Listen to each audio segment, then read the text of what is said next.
আসসালামু আলাইকুম। সান বাংলা টিভির প্রতিবেদনে সবাইকে স্বাগত জানাচ্ছি, আমি জাকির হোসেন।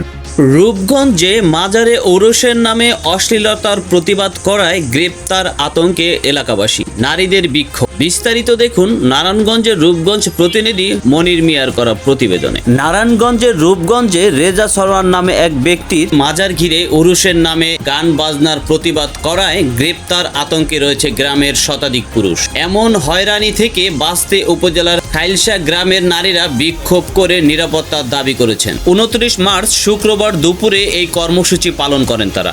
বিক্ষোভের অংশ নেয়া খাইলসা গ্রামের নারীরা তাদের বক্তব্যে বলেন, পারিবারিক কলহের জেরে ঢাকার বাসিন্দা রেজা সরোয়ার তার নিজ জমিতে দাফন দিতে না দেয় দুদিন পর খাইলসা এলাকায় 1 শতক জমি ক্রয় করে সেখানে তাকে কবর দেয়া হয় এবং সেই কবর ঘিরেই মাজার রচিত হয়।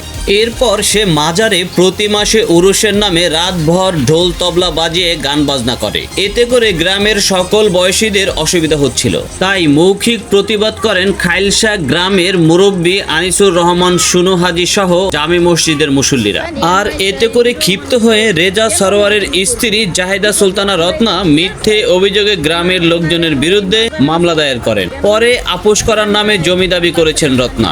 এ ঘটনায় গ্রামের পুরুষ সদস্যরা আতঙ্কিত হয়ে পালিয়ে বেড়াচ্ছে। অভিযুক্ত জাহিদা সুলতানা রত্নার মুঠোফোনে যোগাযোগের চেষ্টা করলে তা বন্ধ পাওয়া যায়। সংশ্লিষ্ট কবরের পাশে কোনো লোক না থাকায় যোগাযোগ করা সম্ভব হয়নি। তবে এ বিষয়ে জানতে চাইলে রূপগঞ্জ থানার ভারপ্রাপ্ত কর্মকর্তা ওসি দীপক চন্দ্র সাহা বলেন, মাজার ঘিরে স্থানীয় মুসল্লিদের উত্তেজনার খবরে টহল পুলিশ মোতায়েন রয়েছে। গ্রামবাসীর কোনো ক্ষতি করতে দেয়া হবে না। আর মামলা একটি হয়েছে, অভিযোগ তদন্ত চলছে। তদন্তে দোষী প্রমাণিত হলে সংশ্লিষ্ট অপরাধীদের বিরুদ্ধে আইনানুগ ব্যবস্থা নেওয়া হবে। এলাকাতে নাচ গান করে দুর্গাপুর বাজায় নাচ গান করে আমাদের আমরা অনেক বছর ধরে এই এলাকাতে থাকি, অনেক বছর ধরে এলাকাতে আর কিছুদিনের জন্য তা নিয়ে নয় সে এই নিরীহ মানুষরে কেন হয়রানি করব আমরা এটার বিচার চাই।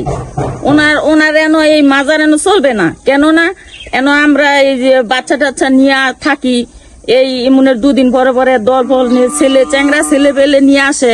আমাদের এলাকার মাঝে মেয়ে আছে আছে, এই চ্যাংরা ছেলে মেয়েদের নিয়ে আইসে ইয়ার পরে এন এটা খাওয়া দাওয়া করে করে। এটা কি ভালো? এটা এলাকা কি নষ্ট করার লাগে এটা করতেছে না উনি বলে একটা জ্ঞানী মানুষ, তো জ্ঞানী মানুষ গ্রামের অনেক লোকের মামলার হুমকি দিতেছে এবং বলতেছে যে যদি এ ব্যাপারে কোনো মুখ খোলে তাহলে মামলায় জড়াই দিব।